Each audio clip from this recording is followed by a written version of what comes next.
5 men walk into a bank and pull out semi-automatic rifles. They round up 23 hostages and empty out the cash registers, but they're not here to do a bank robbery.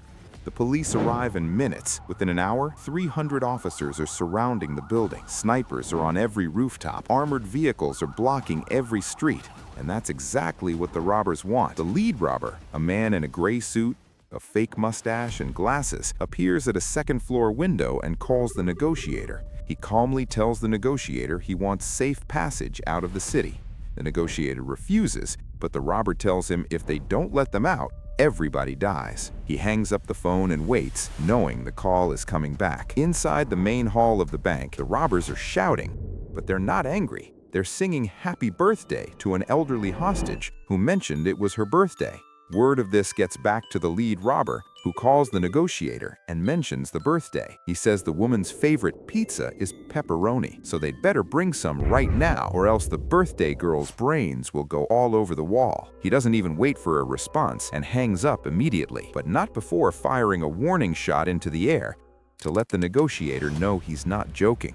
He doesn't sound like someone trapped at all. 10 minutes later, squadrons of police officers march a dozen large pizzas and gallons of soda into the bank. The robbers share them with hostages. 7 hours into the heist, the robber calls the negotiator and says they're ready to come out and they surrender. The officers stand outside waiting, but nothing happens. 20 minutes pass and still nothing. The negotiator calls back, frustrated, but nobody picks up. He tries again and again, gets nothing. He keeps calling for over half an hour and the line just rings. That's when it happens. The police hear gunshots inside the bank, accompanied by screaming. The officers break and rush in through the windows immediately. And what they see shocks them. Every hostage is sitting there unharmed. The screaming and the gun sounds are playing on loop through an extremely loud speaker system. The semi-automatic rifles the robbers used are on the floor. And they're not even guns. They're children's toys painted black. The cash registers are full, with every dollar the robbers took returned.